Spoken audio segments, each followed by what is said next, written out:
All right, let's dive right in. We're looking at this incredibly tense standoff between Washington and Tehran. And really, it's a game of chicken, where one tiny misstep could spark a full-blown global crisis. So, I want you to picture this for a second. Tehran, the capital of Iran, plunged into total darkness. No lights, no water, no internet.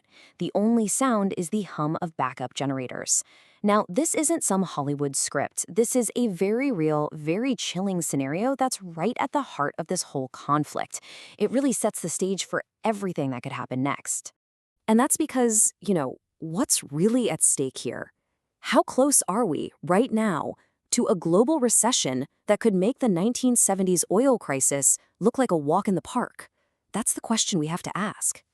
Okay, so let's unpack the first major move in this chess game. It's a strategy they're calling the energy knockout scenario. And it's exactly what it sounds like. A direct threat from Washington, aimed at, well, literally turning off the lights in Iran. And this isn't some secret back-channel threat. No, this is all out in the open. The U.S. has basically signaled that Iran's critical civilian infrastructure is fair game. We're talking about places like the Damavand power plant. Just think about that. One target, if hit, could knock out power to more than a third of the entire capital city. So you gotta ask, right? Why would you even threaten something so extreme? What's the endgame here? What is Washington hoping to achieve with a nationwide blackout? And trust me, the answer is a lot more complicated than you might think. So, on paper, this strategy has two main goals. First, a military one. You cut the power to cripple Iran's drone and missile factories. And second, a political one. You bet on the chaos of blackouts and water shortages to stir up massive protests, maybe even enough to topple the government. Yeah, but here's the massive, massive flaw in that plan. Most of Iran's really important military sites, they're not even plugged into the public grid. We're talking hardened bunkers, deep underground, with their own independent power sources. So you can kill the lights in Tehran, sure, but the missile factories just keep humming along. And that leads to a really uncomfortable question, doesn't it? If this blackout strategy doesn't actually stop the missiles, then who is it really aimed at? It seems pretty clear this is about putting pressure on the Iranian people, hoping their suffering will force a change in leadership. It's a high-stakes bet on regime change. But it's not just about politics. There's a huge economic play happening in the background. Think about it. If you intentionally create chaos and instability around Middle Eastern oil and gas, you create a vacuum. So who steps in to fill that void? Suddenly, U.S. liquefied natural gas, or LNG, gets positioned as the only safe, reliable option for big customers in Europe and Asia. It's a classic profit motive just wrapped up in a security blanket. Okay, but Iran is not about to just sit back and take this. They're not a passive player in this game at all. Tehran has a very clear, very public, and frankly, a catastrophic plan for how they will hit back. And their threat couldn't be more blunt. Iranian officials have basically said, if our grid goes down, the Strait of Hormuz stays closed until it's rebuilt. Period.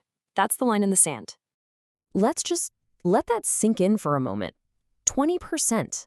A fifth of the world's entire oil supply would just vanish from the market overnight. The economic shockwave from that one move would be almost impossible to calculate. And they're not stopping there.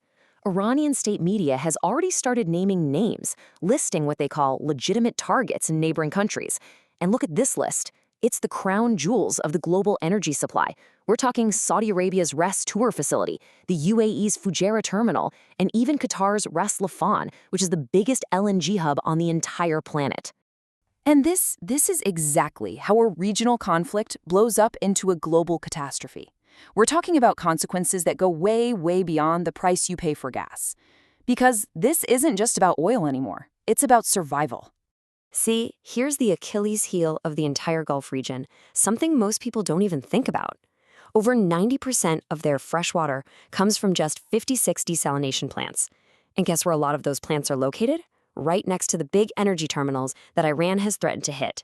So this flips from an energy crisis to a water crisis, just like that. And the speed at which this could fall apart is just terrifying.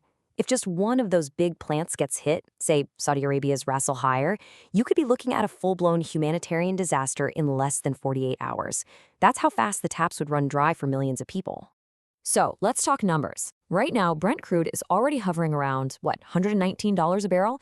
If the Strait of Hormuz shuts down, where does that number go? $200? $300? $4?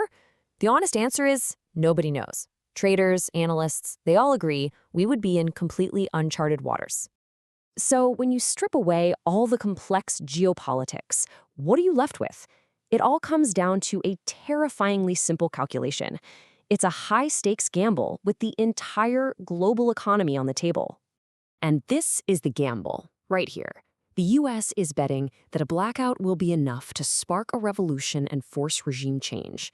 Iran, on the other hand, is betting that the threat of a guaranteed global crisis is enough to make the U.S. back down and never flip that switch. And we're all just waiting to see who blinks first. And that brings us to the final word, a chilling promise from Iran's Islamic Revolutionary Guard Corps, the IRGC. They've made it crystal clear. If you plunge us into darkness, the rest of the world is coming with us. The only question left, is anyone out there willing to call that bluff?